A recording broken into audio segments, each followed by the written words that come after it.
আমাৰ বাক্সা জিলাৰ হালবাৰী মহকুমাৰ অন্তৰ্গত আমাৰ হাওধাৰ বিঠাৰ পৰা গোবৰদানালৈকে যোৱা যিখন মুখ্য পথ, এই পথত আপোনালোকে দেখা পাইছে প্ৰকাণ্ড প্ৰকাণ্ড গাঁতৰ সৃষ্টি হৈছে। আচলতে পথ না পুখুৰী ধৰিবই নোৱাৰি এনেকুৱা এটা পৰিৱেশৰ সৃষ্টি হৈছে। আচলতে বিভাগীয় কৰ্তৃপক্ষৰ ফালৰ পৰা কোনো ধৰণৰ ব্যৱস্থা কৰা আমি দেখা নাই। তাৰ লগে লগে আমাৰ যিসকল জনপ্ৰতিনিধি আছে, জনপ্ৰতিনিধিসকলেও কোনো ধৰণৰ ব্যৱস্থা গ্ৰহণ কৰা নাই। এই ৰাস্তাৰে সদায় গাড়ী মটৰ অহা যোৱা কৰে, স্কুলীয়া ছাত্ৰ ছাত্ৰী অহা যোৱা কৰে। কেইবাটাও বিদ্যালয় ইয়াতে আছে কাষতেই, সৰু সৰু কণ কণ ছাত্ৰ ছাত্ৰীসকলে অহা যোৱা কৰে। এই ৰাস্তাত যে কেতিয়াবা দুৰ্ঘটনা সংঘটিত নহ'ব সেই কথাটো কিন্তু নুই কৰিব নোৱাৰি। আজি আপোনালোকৰ সংবাদ মাধ্যমৰ জৰিয়তে বিভাগীয় কৰ্তৃপক্ষৰ ওচৰত দাবী উত্থাপন কৰিছোঁ, অচিৰেই এই ৰাস্তাখন মেৰামতি কৰি দিব লাগে। আৰু যদি মেৰামতি নকৰে আৰু এই ৰাস্তাত যদি কেতিয়াবা কোনো দুৰ্ঘটনা সংঘটিত হয়, তেতিয়াহ'লে কিন্তু এই জিলা প্ৰশাসন বা জনপ্ৰতিনিধিসকল কিন্তু দায়ী হ'ব। আমি দেখা পাইছোঁ প্ৰকাণ্ড প্ৰকাণ্ড পুখুৰীৰ সৃষ্টি হৈছে। ইয়াতে আচলতে মাছ এৰি দিব পৰা এটা পৰিৱেশৰ সৃষ্টি হৈছে। গোটেই ৰাস্তাটো জৰাজীৰ্ণ অৱস্থা। এই ৰাস্তা কি জিলা প্ৰশাসনৰ চকুত কি নপৰে নেকি? জনপ্ৰতিনিধিৰ চকুত নপৰে নেকি? আমাৰ বিধায়ক মাননীয় মনোৰঞ্জন তালুকদাৰ ডাঙৰীয়া, আপোনাৰ চকুত নপৰে নেকি? এই ৰাস্তাটো MCLA জয় মুছাহাৰী ডাঙৰীয়া, আপোনাৰ চকুত নপৰে নেকি? আৰু প্ৰমোদ বড়ো ডাঙৰীয়াক কৈছোঁ, যিহেতু পৰিৱৰ্তনৰ নামত পৰিৱৰ্তনৰ শ্লোগান দি যি চৰকাৰ পিটিচিত আহিছে, ৰাইজে আপোনাক গাদীত বহুৱাইছে, আপুনিও কিন্তু গুৰুত্ব দিয়া নাই। পুৰণা যিবিলাক ৰাস্তা আছিলে সেই ৰাস্তাবিলাক বৰ্তমান ভাঙি চিঙি গৈছে। এইবিলাক যে মেৰামতি কৰিব লাগিব, ৰাইজৰ যে কাম কৰিব লাগিব, এই বিষয়ে কিন্তু গুৰুত্ব আৰোপ কৰা নাই। অকল খালি পৰিৱৰ্তনৰ নামত ফটাডোল কোবালে নহ'ব, ৰাইজৰ উন্নতি কৰিব লাগিব, ৰাইজৰ সুবিধা অসুবিধাবিলাক চাব লাগিব।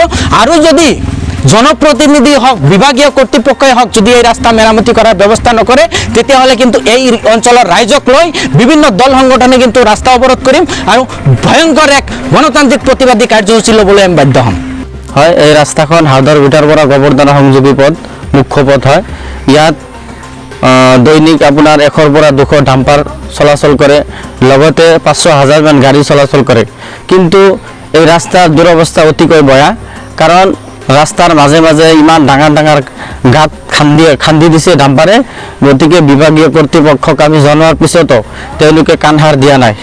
গতিকে আজিৰ এই আপোনালোকৰ মাধ্যমে আমি বিভাগীয় কৰ্তৃপক্ষক আহ্বান জনাইছোঁ যাতে অতি সোনকালে আমাৰ এই ৰাস্তা মেৰামতি কৰি দিয়ে। হয়, স্থানীয় আমাৰ বিধায়ক, আমাৰ সৰ্বসমষ্টিৰ, তেওঁ বিশেষকৈ গুৰুত্ব দিয়া নাই। তেওঁ যদি গুৰুত্ব দিয়ে হয়তো আমাৰ এই ৰাস্তা অতি সোনকালে হৈ যাব, কিন্তু তেওঁ আমাৰ এই ৰাস্তাত গুৰুত্ব দিয়া নাই। আৰু MCLA আমাৰ যিখন স্থানীয় MCL জয় মুছাহাৰী ডাঙৰীয়া, তেওঁ গুৰুত্ব দিয়া নাই।